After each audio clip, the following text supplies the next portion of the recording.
할렐루야, 복음의 관점으로 성경을 살펴보는 시간, 오늘은 고린도 후서가 되겠습니다. 우리 앞서 고린도 전서에서 우리 고린도 교회 안에 많은 지식과 은사가 있었음에도 불구하고 그들이 십자가의 본질에서 벗어났을 때 어떠한 그런 다양한 문제들이 생겨나는지 보았습니다. 그리고 이 문제를 해결하는 길은 오직 십자가로 돌아가는 길밖에 없다는 것을 보았습니다. 자, 그럼 십자가에서 이루신 일이 무엇입니까? 우리를 예수 그리스도와 한 몸으로 연합하셨다는 것입니다. 자, 이것이 교회의 가장 본질적인 속성이 되겠습니다. 교회는 그리스도의 몸이고 예수 그리스도는 교회의 머리가 된다는 것입니다. 이 진리는 십자가로 이루신 결과죠. 자, 그렇게 되면 드러나는 것은 그것이 개인적인 것이든 공동체이든 오직 예수 그리스도만 드러난다는 것이죠. 자, 이 생명의 원리로서 우리가 이제 고린도 후서를 통해서 살펴볼 것은 머리로 계시는 예수 그리스도의 생명이 어떤 원리로 드러나는가 하는 것을 중심으로 살펴보고자 합니다. 핵심 구절이 4장 11절인데요. 여기 보면은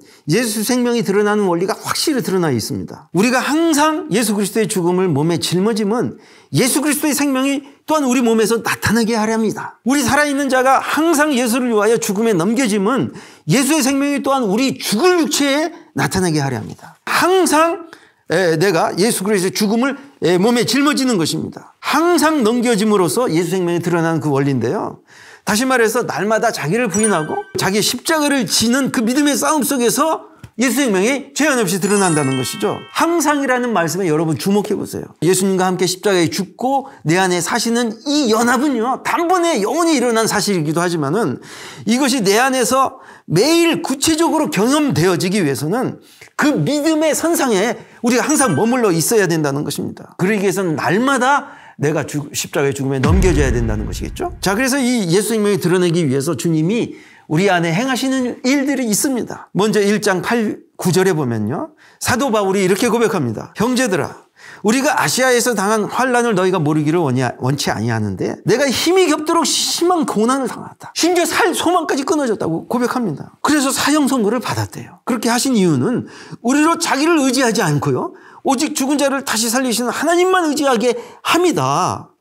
자, 우리가 이미 사도행전에서 보았지만은 그 초대교회의 폭발적인 부흥과 함께 극심한 박해의 역사가 있었잖아요. 이것이 하나님의 조치인데요. 그 초대교회에 그 수천 명씩 막 돌아오고 회개하고 유다를 넘어서서 로마로 개척되고 열방의 복음이 그냥 확장됐잖아요. 그 확장과 함께 사도 바울이 가는 곳곳마다요, 박해의 역사가 있었잖아요. 이렇게 우리가 이 믿음으로 산다고 하면서도요, 늘 옛 습관을 따라서 자기를 의지하는 본성이 있잖아요. 그러면 하나님의 복음의 능력이 제한받으니까 제한받지 않고 드러나게 하기 위해서 사도 바울에게도 이런 하나님의 조치가 필요했다면 우리는 얼마나 더 하겠습니까? 그래서 우리의 안에 마음의 사형 선고가 일어나야 되는데 우리 내적으로는 우리의 죄된 실존을 보면서 끊임없이 나의 소망 없는 모습을 보고요, 나의 전적인 무능을 인정하고 사형 선고를 받게 하신다는 것입니다. 또한 외적으로는 여러 상황과 조건 가운데서 우리의 그 육체적 연약함이라든가 기댈 데가 없는 그런 핍박 한가운데라든가 또는 나로서는 도저히 빠져나갈 수 없는 그런 절박한 상황이라든가 질병이라든가 나의 연약함이 노출될 때마다 물론 평소에도 주님을 의지하지만은 더욱더 그러면 그럴수록 주님만 바라볼 수 있도록 우리 안에 마음의 사형 선고를 받아서 그래서 나의 옛 생명을 절대로 의지하지 아니하고 예수 생명만 생생하게 그리고 풍성하게 드러나도록 하시기 위해서 주님이 하신다는 것입니다. 그래서 더욱더 우리 안에 예수 생명이 드러나도록 주님은 4장 7절에 보니까 우리가 이 보배를 질그릇에 가졌다. 이는 심히 큰 능력이 하나님께만 있고 우리에게 있지 아니함을 알게 하려 합니다. 자, 이렇게 말씀하고 있다는 것입니다. 이 보배를 질그릇과 같은 우리 육체 안에 두셨다. 그 목적은 그 영광스러운 예수 그리스도의 생명이 온전히 드러나게 하기 위해서 이 보배를 말입니다, 질그릇에 담지 아니하고 아주 영광스러운 그릇에 담으면 얼마나 좋겠습니까? 여러 그릇이 있잖아요. 금그릇도 있고 은그릇도 있고 그리고 노쇠그릇, 쇠그릇도 있겠지만은 질그릇에 담았다는 것입니다. 질그릇이라는 것은 가장 연약한 그릇 아닙니까? 가장 깨지기 쉬운 그릇 아닙니까? 왜 하필 질그릇에다 담아 놓으셨죠? 그것은 그 능력이 하나님께 있고 우리에게 있지 않도록 하시기 위해 그래서 그랬다는 것입니다. 여러분 혹시 만약에 우리가 예수 생명을 가진 자로서 우리의 몸까지 아주 금그릇처럼 아주 슈퍼맨처럼 만들어 주셨더라면 우리가 얼마나 착각하기 쉽겠습니까? 내가 잘나서 그런 거 아니야? 착각할까 봐. 이런 우리를 아시고 주님은 일부러 우리의 연약한 육체는 건드리지 아니하시고 그 안에 그 예수 생명 보배만 담아두셨다는 것입니다. 그래서 우리 존재는 말이죠, 아주 신비 그 자체입니다. 우리가 아직 몸의 구속을 입기 전, 고린도전서 말씀처럼 신령한 몸을 아직 덧 입기 전 이 세상을 살아가는 동안에 주님이 그렇게 연약한 육체 안에 두셨다는 것입니다. 이것이 예수 생명이 드러나기 위한 주님의 조치라는 것입니다. 뿐만 아니라 이렇게 질그릇 같은 육체를요, 이 세상 한복판에 두셨어요. 시험과 핍박, 이 넘실거리는 이 세상에 두셔서 늘 우리가 겸손하게 마음의 사형 선고를 받아 오직 주님만 의지하도록 하시기 위한 주님의 특별 조치였다는 것입니다. 옥합이 깨어져야 향유가 쏟아져 나오듯이 우리 질그릇 같은 육체 안에 두셔서 내가 죽어야 예수 살고 내가 깨어져야 예수 생명이 드러나는 그 신비한 원리 아니겠습니까?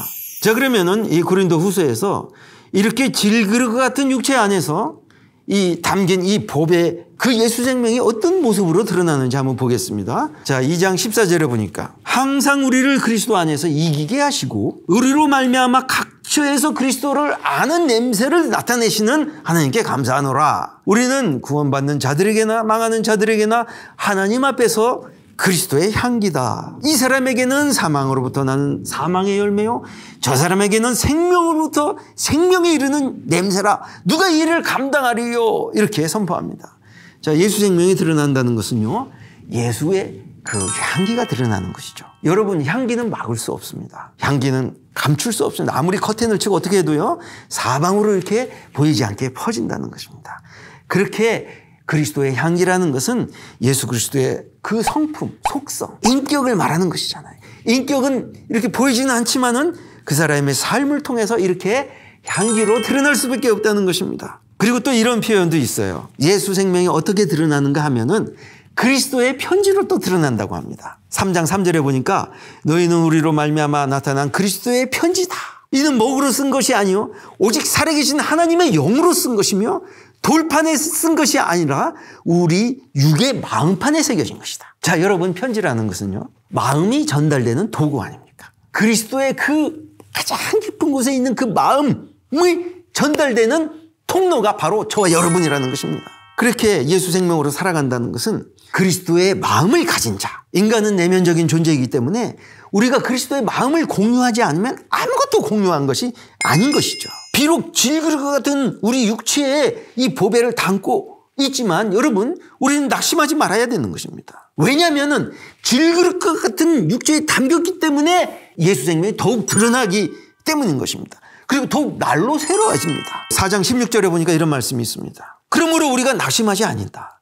우리 겉사람은요, 낡아져요. 그런데 속사람은요, 낡아질수록 더욱 새롭게 된다고 하셨습니다. 둘 다 바라면 안 됩니다. 겉사람은 시간이 지나면요, 머리도 빠지고 허리도 아프고요, 그리고 여기저기 망가지기 시작합니다.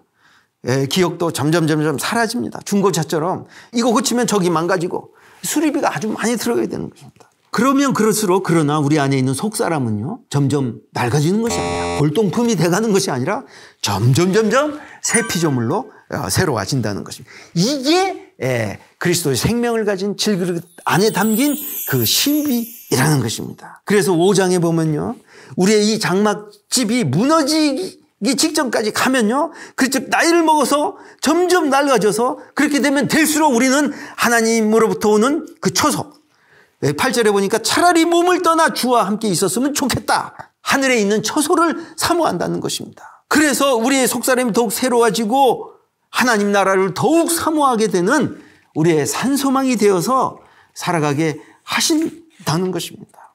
자, 이렇게 우리 안에 있는 그 예수 생명은 이렇게 새로운 피조물로 드러날 수밖에 없어요. 고린도 후서 5장 17절에 보니까 그런 적 누구든지 그리스도 안에 있으면 새로운 피조물이다. 이전 것은 지나갔으니 보라, 새 것이 되었도다. 이것이 새 피조물의 특징인 것입니다. 우리 안에 이 예수 생명이 있으니까 거룩한 성전이 되는 거죠. 성령의 전이 되는 것이죠. 그래서 우리가 육과 영에서 우리 자신을 깨끗이 하자. 거룩한 성전으로 살아가자. 이렇게 7장 1절에서 말씀하시고 있습니다. 8, 9장에 보면 초대교회는요. 인터넷도 없고 교통도 발달되지 않아 각 지역에 흩어져 있는 교회지만요. 보이지 아니하는 하나의 끈으로 이렇게 끈끈하게 연결되어 있었습니다. 어느 한쪽에서 가난하다 이렇게 하면 소식이 들려오면 연보를 해요. 예루살렘 교회는 이렇게 이방에 세워진 교회들에게 있어서 모교회나 다름없었습니다. 그래서 아시아에 있는 교회가 극심한 가난에도 불구하고요. 기근을 당한 예루살렘 교회를 위하여 연보를 함으로써 한몸된 몸으로서 이 예수 생명을 이렇게 실제로 드러내는 모습이 드러나고 있다는 것입니다. 자, 그리고 우리가 예수 생명을 살아간 사도 바울의 모범이 생생하게 드러나고 있는데요. 환난 가운데 어떻게 사도 바울 안에서 그 예수 생명이 어떻게 풍성하게 드러나 있는지 먼저 6장에 이렇게 보면요. 이 모든 일에 하나님의 일꾼으로 차천하여서 많이 견디는 것과 환난과 궁핍과 고난과 매맞음과 갇힘과 난동과 수고로움과 자지 못함과 먹지 못한 가운데서도 신기한 것은 말이죠. 그러면 그럴수록 사도 바울의 모습이 세상에 이렇게 드러나는 모습은 외적으로 질그릇처럼 천한 모습으로 속이는 자 같고 무명하고 죽은 자 같고 징계받는 자 같고 근심하고 가난하고 아무것도 없는 그 초라한 모습으로 드러나지만요. 그러나 놀랍게도 말입니다. 속이는 자 같으나 참되고 무명한 자 같으나 유명하고 죽은 자 같으나 우리가 살아있고 징계를 받으나 죽임을 당하지 아니하며 근심하는 자 같으냐 항상 기뻐하고 말입니다. 가난한 자 같으나 많은 사람을 부유하게 하고 없는 자 같으나 모든 것을 가진 자. 이것이 질그릇 안에 담긴 그 보배를 가진 자의 비범한 예수 생명이라는 것을 말씀해주고 있습니다. 사도 바울은 이렇게 고백합니다. 10장에 보면은 자신의 이 모든 생각을 머리 대신 예수 그리스도께 완전히 복종시켜서 오직 그리스도만 드러나는 삶이라는 것입니다. 그리고 이제 고린도 후서 후반에서는요. 사도 바울의 자신의 사도직을 변화합니다. 왜냐하면 그 당시 거짓 교사들이 고린도 교회를 막 들쑤서 놓아가지고요. 사도 바울의 사도직을 막 도전하고 비방하였단 말입니다. 사도권을 인정하지 않았단 말입니다. 그래서 어쩔 수 없이 사도 바울은 자기 자신의 사도직을 변화하는 입장에서 자기가 얼마나 그리스도를 위해서 고난을 당했는지 11장에 이렇게 다시 한번 언급을 합니다.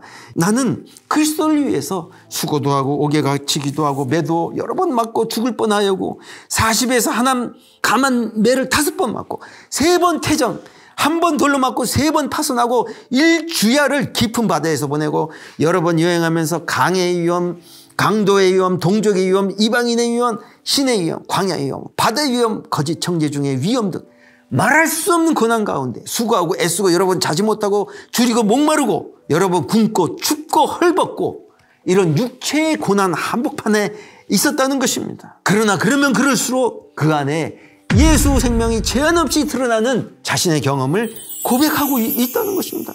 그리고 마지막으로 이 예수 생명이 드러나는 결론적인 말씀을 하시는데요. 질그릇과 같은 육체도 연약한데 거기에다가 주님이 더 가시까지 주셔가지고 약한 육체를 더 약하게 아주 가장 약한 존재로 만들어 주신 그 목적이 드러나게 있는데 그것은 약한 가운데서 당신의 강함을 드러내시는 이 복음의 비밀을 사도 바울이 선포하고 있다는 것입니다. 사도 바울에게 주신 계시는요 어마어마한 계시였습니다. 이 계시가 너무도 어마어마해서 육체에 가시를 두셨다는 것입니다. 이것이 뭐 안질이다 간질이다 하는데 우리는 정확히 모르죠. 그래서 이 3번이나 주님께 간구하였지만은 내 은혜가 내게 족하다. 왜냐하면 나의 능력, 예수 그리스도의 능력이 약한 데서 온전해진다 라고 주님이 말씀하셨다는 것입니다. 이 비밀을 깨달은 사도 바울은 더 이상 이제 약함에 머물러 있지 않았습니다. 나의 약함을 부끄러워하지 아니하고 나의 약함을 통하여서 오히려 그리스도가 드러나는 이 복음의 비밀을 깨닫게 되는 것이죠. 나의 강함도 물론 주님이 쓰시죠. 그러나 나의 약함을 더욱 주심으로써 내 안에 그 보배 예수 그리스도의 생명을 제한 없이 마음껏 드러내시는 삶을 주셨다는 것입니다. 사랑하는 여러분, 동일하게 저와 여러분 안에도 이 우리 안에 복음을 주셨다는 것은 우리 안에 이 예수 생명을 주셨다는 것이 가장 큰 보배를 우리 안에 주셔서 이미 충분한 우리가 아무리 이 세상 한복판에 살아가면서 그리고 이 육체의 연약한 가운데 있는다 하지라도 그리고 우리 육체 안에 어떤 가시를 두어서 우리가 가장 연약한 가운데 있는다 할지라도 그러면 그럴수록 우리 안에서 이 예수 생명은 더욱더 제한 없이 풍성하게 드러나게 하신다는 것입니다. 그러니 어찌 우리가 이 예수 생명을 살아가지 않을 수 있겠습니까? 이 생명을 주신 하나님께 영광과 찬송을 올려드립니다. 할렐루야, 아멘.